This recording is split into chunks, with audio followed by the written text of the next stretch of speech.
Alright, here we go. We're gonna change the oil on the Suburban. I always keep my keys away from the car and out of my pockets just in case if I accidentally hit some buttons, and this thing does have remote start, so I want to keep my keys out of my pockets where it doesn't accidentally start while I'm working on it. I have it up on some ramps because I need the extra room to go underneath. And I'm using a jack stand as a wheel chock in the back, on the back tire, to where in case if it does roll backwards, it won't, hopefully it'll stop it. Yeah, and I have good quality oil and a good quality oil filter, and got my drain pan, a socket, and a filter wrench.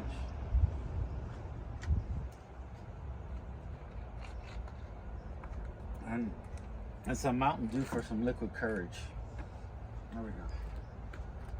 Now we need I need safety glasses. I don't like going underneath the car because there's always dirt and stuff that falls down when I'm working on it, so I want some safety glasses just in case something falls in my eyes.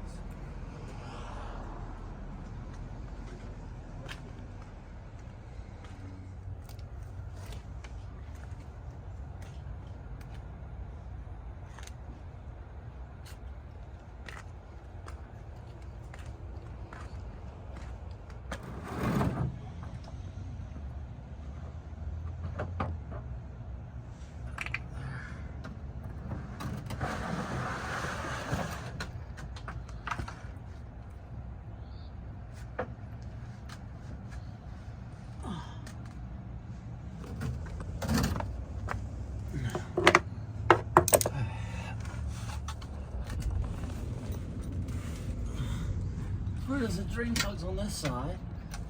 Oh, that needs to be smaller. Probably like 17. On this thing, it took a 50mm socket, and it was on super tight. I always use a breaker bar to loosen it up. Yeah, so it takes a 15mm socket to loosen up the drain bolt, and always put your pan further out because it's gonna shoot out. Always keep my my caps on top, like the oil fill cap and the dipstick. I have it always in because I don't want it to shoot out too far.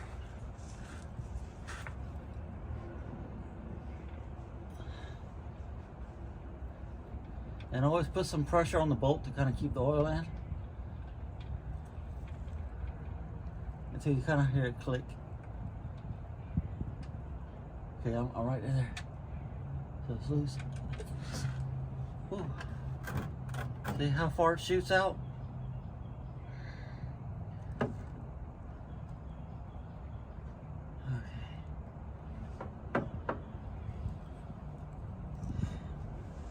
And I don't like working on hot cars because I'm just I guess you could say I'm a novice. Ooh. Undo the vent cap, undo the vent cap. There we go.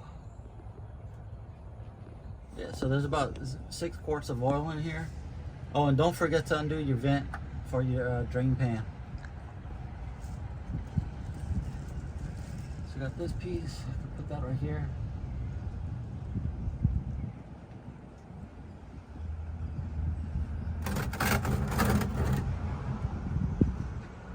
I can just take a nap while that drains out. Do you need a pillow? Yeah, a pillow would be nice. I'm gonna let that drain for a bit. Or plug it back up.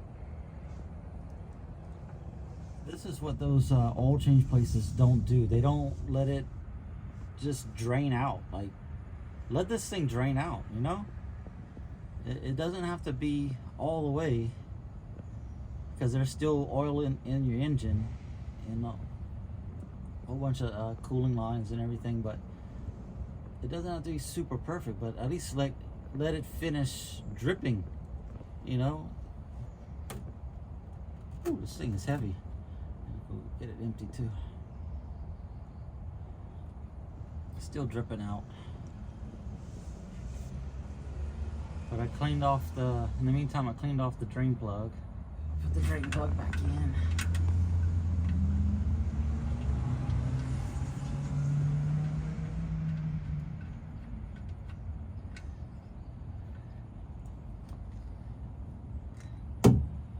Give it a quick. Get it tight. It's good enough. You want it snug. You don't want to put like so much force on it that no one else can get it off. Alright, next we're gonna move over. Done with that wrench. Now we need to take off the oil filter. Hopefully I can take it off without making too much of a mess. So put it around there.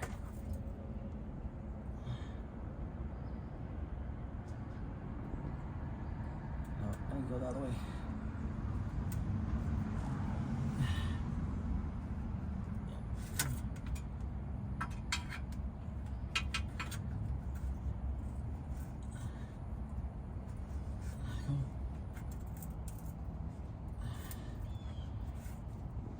This one's gonna be messy.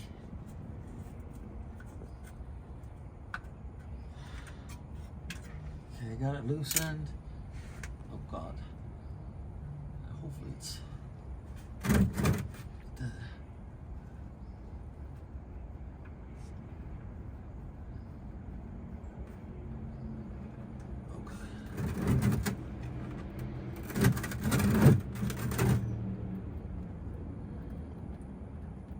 You need a paper towel? yeah, I have some on top of the gas can. Okay.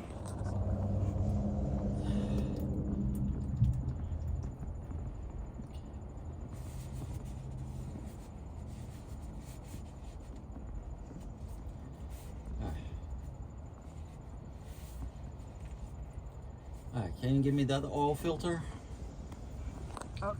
When you put on a new oil filter, you wanna kind of fill it up a little bit.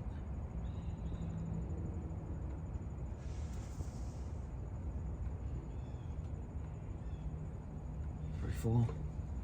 And take some of that oil and put it on the rubber O-ring going around it.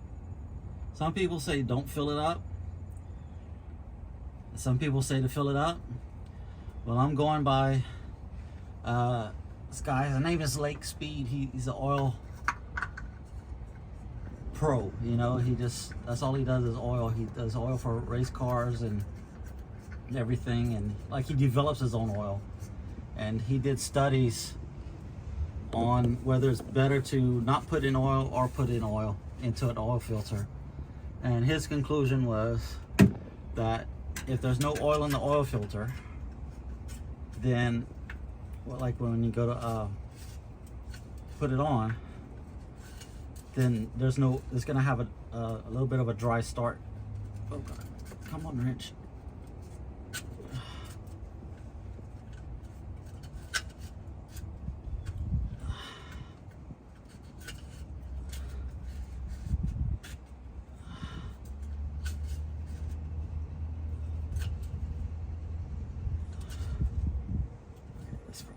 Right there. You can clean everything up.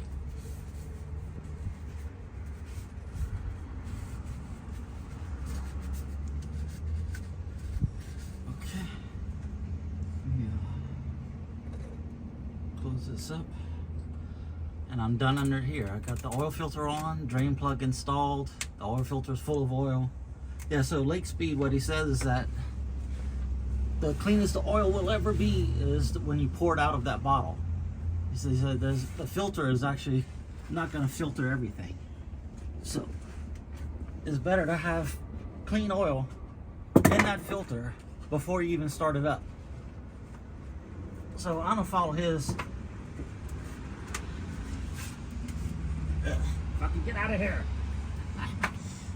I'll follow his recommendation because he's a pro. He knows what he's talking about. I don't like his style of his studies, but they're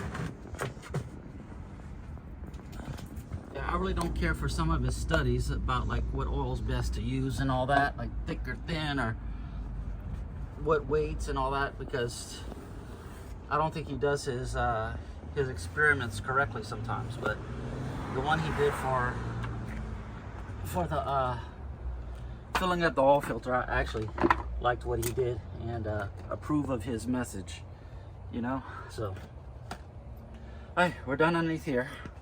I can't start it up yet. There's no oil in the engine. Okay, I need more liquid courage. Need some Mountain Dew. So I usually leave my drain pan out for about a day to let all the oil kind of go inside, and then I'll close it up, wipe it down, and then I'll bring it to the our county dump has an oil recycling area, so I'll bring it there to get recycled.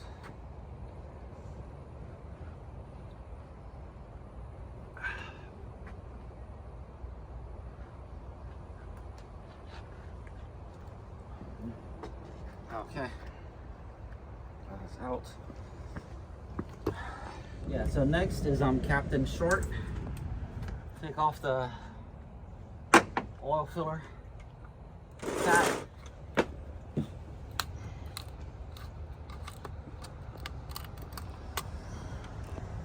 And do the oil.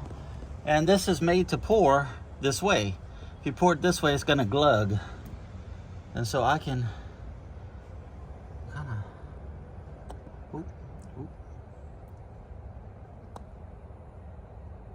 pour this out. This thing takes 6 quarts. Kind of hard to get in here.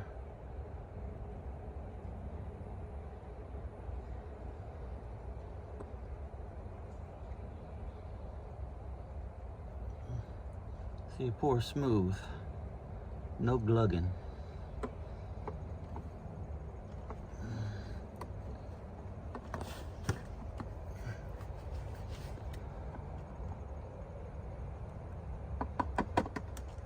Okay. I get some paper towels because I spilled.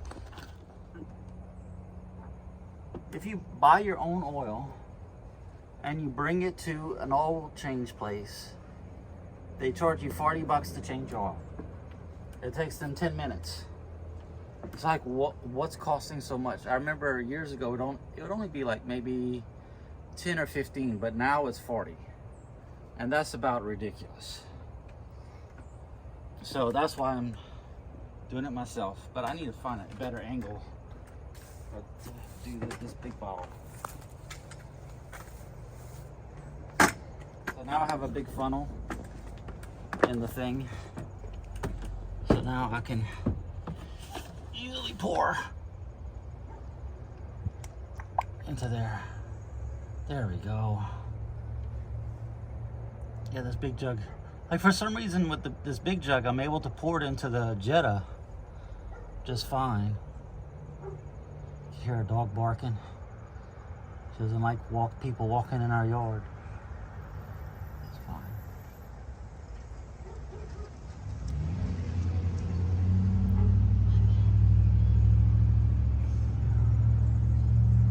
Liquid gold. And for this engine, like, I just went on forums just to see what people are using that they liked, and they love this Pennzoil Platinum for this engine because it's, instead of being made out of crude oil, it's made from natural gas, so it starts off cleaner. And yeah, it starts off cleaner, and for some reason they said it makes the engine just like super quiet. And I can tell you for sure that when we had the oil changed at the dealership, like when I first bought it, I had to change the oil and radiator fluid, you know, all the transmission fluid, everything in the car, and just kind of give it the once over. But everybody in the forums has said this Pennzoil Platinum like really works well, and makes it quieter, which I can attest to, because like the oil they put in at the dealership, it was, I don't know, it seemed to make their engine run a little bit sluggish or something. because after I changed the oil to the Pennzoil Platinum, like it was running really good. I'll put this here. Okay. So I'm done with oil. So this is done. Put this back on. I did spill some because I tried to be a man and think that I could pour in oil and it'll just go in because I said it would go in, but that didn't happen. Check it, there's oil on the dipstick. Let me just put it in. See, it's like a man, I have a hard time getting in the hole. Yeah, there's some oil in there. Cool. Yeah, let me start it, back it up off the ramps.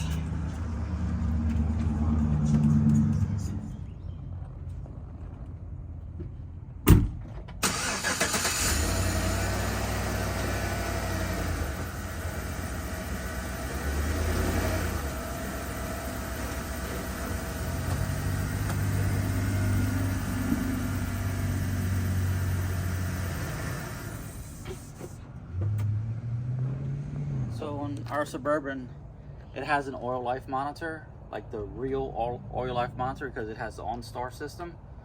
And so it bases how often you need to change your oil based on your driving habits and everything. So so it's been about 7,000 miles with the way I drive and not drive, just because we idle this thing a lot.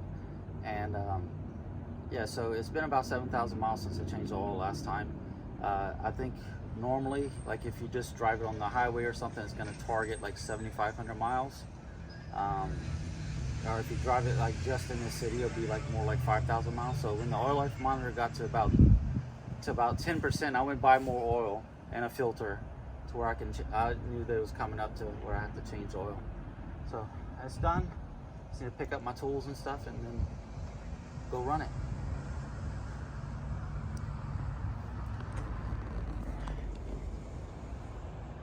Yeah, so I'm just checking the oil one last time now that it's on more level ground. Yeah, and there's oil all the way up the dipstick. And when you run it through your fingers, you don't feel, with that oil, you don't feel your fingerprints rubbing together, which is good. And it was like that. Let me check over here, because this is, see, that's the dirty oil. And even 7,000 miles later, I still don't feel my fingerprints. This is really good oil. I probably need to get like a used oil analysis done, but I'm too cheap for that. I'll just rather change my oil a little bit more often.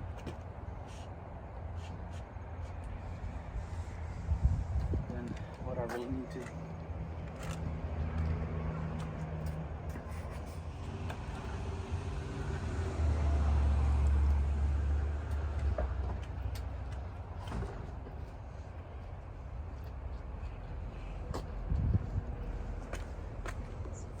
Next, I need to pump up the tires. It's becoming winter, and so it's getting colder, and I need to make sure all the tires are okay.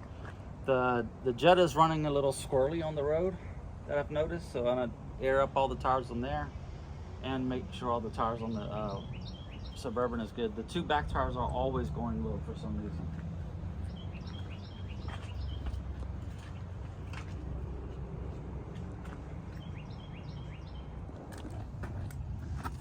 Fill up the tires on here. Check the tread depth. These are starting to get kind of worn. Probably why they spin so easy now.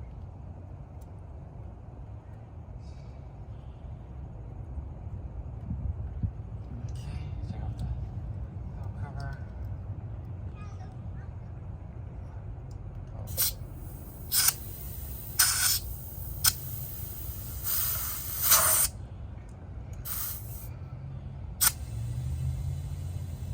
On these tires, they go up to 35.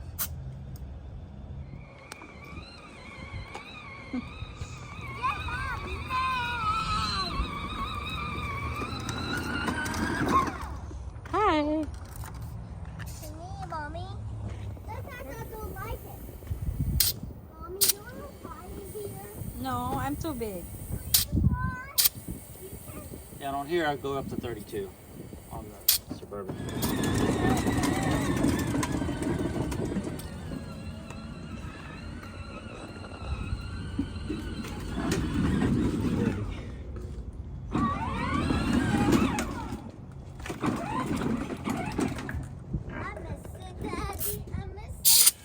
So oil, Daddy. I already did.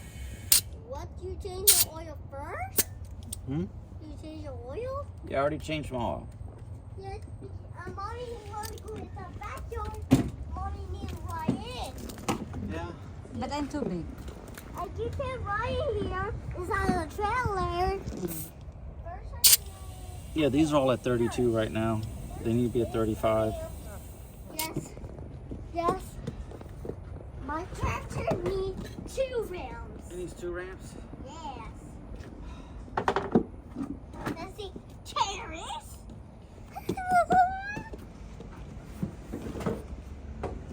Mommy's scared. Yeah, so whatever I do to our cars, he wants to do to his tractor. So. Hey, stop. There you go. Put on the parking brake. Oh.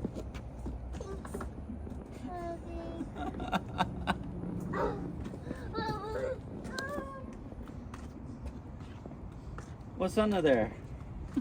It's dirt. Huh? Dirt? Nice one. I've been hitting some curbs. Got all the scuff marks on there.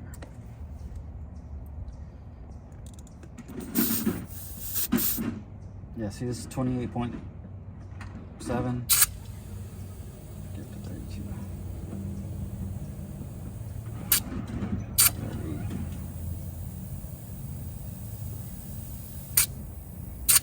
4. This one always goes slow. And what I like about this one, I can just kind of barely hit it and it drops down the pressure a little bit, see?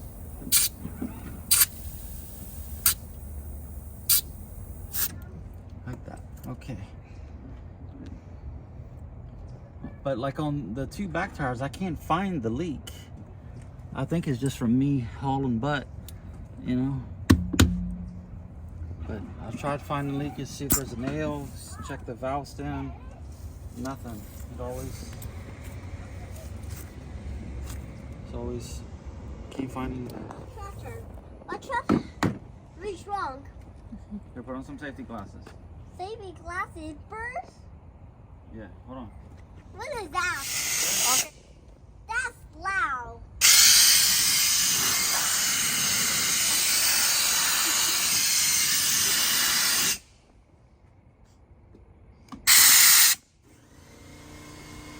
What's that? Air compressor. Hey, Brayden, put that over your eyes. Safety glasses. Safety All glasses. done. You all done? Okay. I think I want to go forward. No. You're gonna break everything. Hey, so for this Peg Perego Gator that we bought our son, it came with this plastic pin to do the hitch. Well, it got lost somewhere and it was really hard for him to take on and off. And even for me, it was, as an adult, it was hard for me. And so I made a wooden one. Well, the dogs love to eat the wooden peg if they find it laying around. So after 2 pegs, I decided to go to Harbor Freight and I bought a real metal one with the good handle and everything. I think this is like the 7/8 inch pin. And but I had to cut it. I cut off about 1 inch off of it, and it works really great now. And he can pull it off and on with ease. The dogs won't eat it because it's metal. And yeah, so that's what they really need to have for this. And it won't wear out either because it's metal and it's rubbing on plastic.